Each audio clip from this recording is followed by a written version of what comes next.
নিয়ে কিন্তু দাঁড়িয়েছেন এবং বিক্ষোভ করছেন, বিষয়টা একটু বলবেন। হ্যাঁ, আমরা দীর্ঘ 17 বছর পর্যন্ত জগদ্দল পাথরের মতো অবৈধ সরকার আমাদের উপর চেপে বসে যেভাবে মানুষের অত্যাচার, নির্যাতন, শোষণ করেছে, তার বহির্প্রকাশ আজকে ছাত্র আন্দোলন, আর বিশেষ করে আজকে আইনজীবী সমাজ।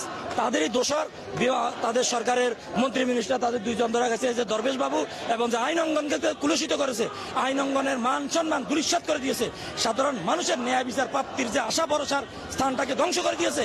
আজকে জনগণ বিক্ষুব্ধ হয়, তার প্রতিকার সংক্ষুব্ধ হয়, তার প্রতিকার দেখানোর জন্য সবাই একত্রিত হয়েছে। ডিম নিয়ে আসছে, ডিম থেরাপি নিয়ে আসছে, তাদেরকে দেখানোর জন্য, দেওয়ার জন্য। জনগণ কিভাবে বিক্ষুব্ধ, বিশেষ করে শিক্ষিত সমাজ, আইনজীবী সমাজ পর্যন্ত তাদের বিরুদ্ধে একত্রিত হয়ে গেছে। আপনারা সবাই দেখতে পাচ্ছেন। আসলে যখন মানুষ অন্যায় করে, অবিচার করে, জনগণ যখন পুষিয়ে যায়, তখন কিন্তু আর এই বাধাকে কোনো সময় বাদ রেখে যায় না, এটা অতিক্রম করতে বাধ্য হয়। আজকে আমাদের সমাজের যে সমস্ত রাজনৈতিক দলেরা এই অবৈধ সরকারকে কোনো কিছুই করতে পারে নাই, তাদের বিভিন্ন আন্দোলনের মাধ্যমে আজকে আমাদের ছাত্র সমাজ, তরুণ সমাজ, আমাদের সন্তানেরা, বিশেষ করে আমাদের সন্তানেরা সারা বাংলাদেশে সবাই একত্রিত হয়ে অবৈধ খুনি সরকারকে পদত্যাগ করতে বাধ্য করেছে। এবং 5 আগস্ট আমরা স্বাধীনতা উদযাপন করেছি। কিভাবে আমরা দেখতে পাচ্ছি সারা বাংলার মানুষ কিভাবে মুখরিত ছিল এই দিনটির জন্য। আজকে সেই দিনের হিসাবে আজকের এটার হচ্ছে একটা প্রতিচ্ছবি আমরা দেখতে পাচ্ছি। যারা অন্যায় করে, যারা অবিচার করে, এই বাংলার বুকে তারা টিকতে পারবে না। যে দলেরই হোক, একদল অন্যায় করে গেছে, আরেক দল এসে অন্যায় করবে, এটা সাধারণ জনগণ বরদাস্ত করে না। আমরা অন্যায়ের বিপক্ষে থাকতে চাই, সত্যের পক্ষে থাকতে চাই, কল্যাণের পক্ষে চাই, মানবতার পক্ষে থাকতে চাই। সঠিক বিচার, ন্যায় বিচার, শাসিত ন্যায় বিচার হোক, আমরা এই জিনিসটা চাই, ন্যায় বিচার প্রতিষ্ঠিত হোক। ধন্যবাদ। আমি আপনার সঙ্গে একটু কথা বলি। আমি দেখলাম যে আপনার ডিম হাতে নিয়ে দাঁড়িয়ে আছেন, এবং এইটা আজকে কেন দাঁড়িয়েছেন এখানে? আমি ডিম হাতে নিয়ে দাঁড়িয়ে আছি এই কারণে যে দরবেশ সালমান এফ রহমান কত বড় বিয়াদ্দব, কত বড় নাস্তিক। সে বলেছে পবিত্র কোরআনের সমস্যা আছে, পবিত্র কোরআনে নাকি ভুল আছে। আল্লাহ পাক রাব্বুল আলামিন বলেছেন জালিকাল কিতাবুল লা রাইবা ফি, এই পবিত্র কোরআনে কোনো সন্দেহের অবকাশ নাই। যে বলে কোরআনে ভুল আছে, কোরআনে সমস্যা আছে, সে নিঃসন্দেহে একটা নাস্তিক। তাকে হত্যা করা একটা মুসলমানের জন্য ফরজ, এই কারণে তাকে পাথর মেরে হত্যা করতে হয়। কিন্তু এই দেশে শরিয়া আইন না থাকায় তাকে পাথর মেরে এই তৌহিদি জনতা হত্যা করতে পারতেছে না। সেই পাথরের প্রতীকী হিসাবে আমরা তৌহিদি জনতারা ডিম নিয়ে এসেছি। আমরা এই নাস্তিককে হত্যা করার প্রতীকী ডিম নিক্ষেপ করব ইনশাআল্লাহ। এবং আমরা চাই এই নাস্তিকের বিচার প্রকাশ্য আদালতে হোক। এই নাস্তিক মানবতা বিরোধী অপরাধ করেছে, এই নাস্তিক এই দেশের লক্ষ লক্ষ কোটি কোটি টাকা লুণ্ঠন করেছে, তার কারণে অনেক যুবক ভাইয়েরা নিঃস্ব হয়ে গেছে। তার বিরুদ্ধে আত্মহত্যার প্ররোচনার মামলা হওয়া উচিত। আর এই আনিসুল হক একটা সন্ত্রাসী, তার কুবুদ্ধিতে এই বাংলাদেশের আইন শৃঙ্খলা, আইন আদালত, নিম্ন আদালত থেকে উচ্চ আদালত সব কিছু ধ্বংস হয়ে গিয়েছে। এই কারণে কলুষিত হয়ে গিয়েছে, ন্যায় বিচার কোথাও নাই। তার কুবুদ্ধিতে এই দেশের তৌহিদি জনতার সংগঠন, এই দেশের মানুষের প্রাণের সংগঠন জামাতে ইসলামীর মতো একটি সংগঠনকে সে নিষিদ্ধ করার মতো দৃষ্টতা দেখিয়েছে। শুধু তাই নয়, তার কুবুদ্ধিতে শাপলা চত্বরে হাজার হাজার ইয়েতিম বাচ্চাদেরকে হত্যা করা হয়েছে। সব কিছুর হুতা ছিল এই আনিসুল হক। এই কারণে এই নাস্তিক মুরতাদদেরকে পাথর দিয়ে হত্যা করা ওয়াজিব হয়ে গেছে মুসলমানদের। তার প্রতীকী হিসেবে আমরা ডিম নিয়ে এসেছি। এই ডিম নিক্ষেপ করে আমরা এর প্রতিবাদ জানাবো এবং এদের দৃষ্টান্তমূলক শাস্তি চাই। ধন্যবাদ আপনাকে। আমরা একটু আপনার সঙ্গে একটু কথা বলি যে আপনারা যে আন্দোলন বিক্ষোভ করছেন, আজকে আপনারা আদালতের কাছে কি ধরনের বিচার দাবি করছেন? আমরা যে ওনারা যে অপরাধগুলো করেছে ওনাদের বিচারের আওতায় এখন যেহেতু ওনারা ধরা পড়েছে, আমরা চাই ওনাদেরকে প্রকাশ্য আদালতে এবং সালমান এফ রহমান যেই হাজার হাজার কোটি টাকা শেয়ার বাজারের মাধ্যমে কেলেঙ্কারি করে সে বিদেশে পাচার করেছে, সেই টাকাগুলো বাংলাদেশে ফেরত আনার এবং তারা যে গণহত্যা চালিয়েছে বাংলাদেশে তৌহিদি জনতা এবং ছাত্র সমাজে যেই হত্যাকাণ্ড তারা চালিয়েছে, হত্যাকাণ্ডেরও বিচার আমরা চাই এবং তাদের আইনের আওতায় এনে আমরা সুষ্ঠু বিচারের দাবি করতেছি। ধন্যবাদ আপনাকে।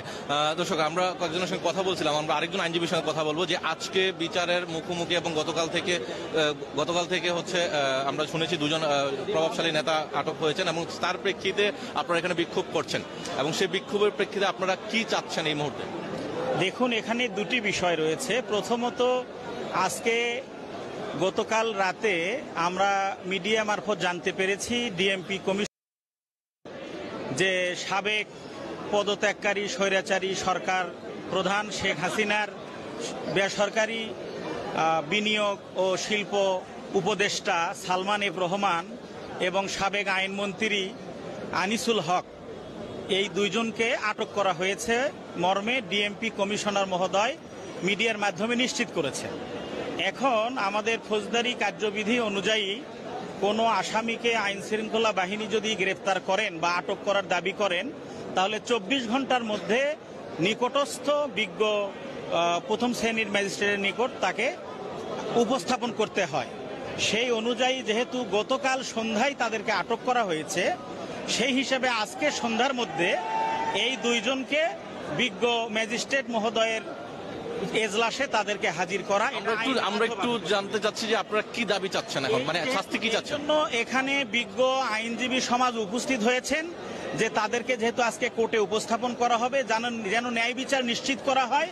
তো আমাদের এখানে বিক্ষোভ বলতে আইনজীবীরা তো ক্ষুব্ধ। আপনারা জানেন যে বিগত স্বৈরাচারী সরকারের যে আইনমন্ত্রী ছিলেন ওনাদের অবৈধ প্রভাব এবং হস্তক্ষেপে কিভাবে মহামান্য হাইকোর্টকে তারা ব্যবহার করে এই কোটা সরকার যে কোটা ছাত্র আন্দোলনের মুখে বাতিল করেছিল, এই অবৈধ সরকারের অবৈধ মন্ত্রী আনিসুল হক তার প্রভাবে হাইকোর্টের মাধ্যমে তারা ওই কোটা প্রথাকে বাতিল করে আজকে বাংলাদেশে আগুন জ্বালিয়ে দিয়েছে। এটা যদি হাইকোর্ট থেকে বাতিল না হতো এই আন্দোলনও হতো না, হয়তো এই সরকারের পতনও হতো না। সুতরাং এই গত সরকারের পতনেরও মূল কারণ এই আনিসুল হক। আওয়ামী লীগ সরকারের পতনের মূল কারণ যদি ছাত্র আন্দোলন হয়, আর এই ছাত্র আন্দোলনের বিক্ষোভকে আগুনে ঘি ঢেলে দেওয়ার মতো অপরাধ করেছে এই আনিসুল হক। সুতরাং তারা শুধু অন্য গ্রুপের নয়, বিরোধী দলের নয়, আজকে আওয়ামী লীগের জনসাধারণরা আনিসুল হকের উপর ক্ষিপ্ত যে তাদের ভুল পরামর্শে সাবেক প্রধানমন্ত্রী এই পদক্ষেপগুলো নিতে বাধ্য হয়েছিলেন, বিদায় আজকে দেশের এই অবস্থা। সুতরাং ইচ্ছা করে তত্ত্বাবধায়ক সরকার প্রথা বাতিল করা, কোটা প্রথা বাতিল করা, অবৈধ বিচার ব্যবস্থার মাধ্যমে দলীয় বিচারক নিয়োগের মাধ্যমে ভুল রায়গুলো প্রদান করা, ট্রাইব্যুনাল গঠন করে বিএনপি জামাতের নেতাদের বিরুদ্ধে শিখিয়ে দেওয়া সাক্ষীর ভিত্তিতে মিথ্যা মামলা দায়ের করে ফাঁসিতে ঝোলানো, এই কাজগুলোর কারণে গোটা বাংলাদেশের মানুষ আজকে ক্ষুব্ধ। যার কারণে সেই বাংলাদেশের অংশ আইনজীবী সমাজ তো বাংলাদেশের মানুষের বাহিরে নয়, বাংলাদেশের জনতার মধ্যেই আইনজীবীগণ।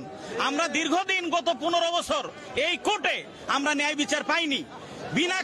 বিনা কারণে রিমান্ড দেওয়া হয়েছে, বিনা কারণে গ্রেফতার করা হয়েছে এবং ঠিক মতো শুনানি করতে দেওয়া হয় নাই, আইনজীবীদেরকে দাঁড়াতে দেওয়া হয় নাই। 15 বছর পর বাংলাদেশের দেশপ্রেমিক ছাত্র জনতার অভ্যুত্থানের মাধ্যমে যে পরিবেশটা আইনজীবীরা পেয়েছে, সেই সুযোগটাই আজকে আইনজীবীরা নিচ্ছে যে ব্যক্তির কারণে আজকে আইন অঙ্গন কলুষিত, সেই ব্যক্তি যার নির্দেশে আগে রিমান্ড হতো, আজকে হয়তো সেই তাদের নিয়োগ করা বিচারকই তাদের বিরুদ্ধে রিমান্ড মঞ্জুরের একটা আদেশ দিবে। সেই মাহিন্দ্রক্ষণ দেখার অপেক্ষায় আজকের আইনজীবী সমাজ এখানে অপেক্ষা করছে। ধন্যবাদ আপনাকে।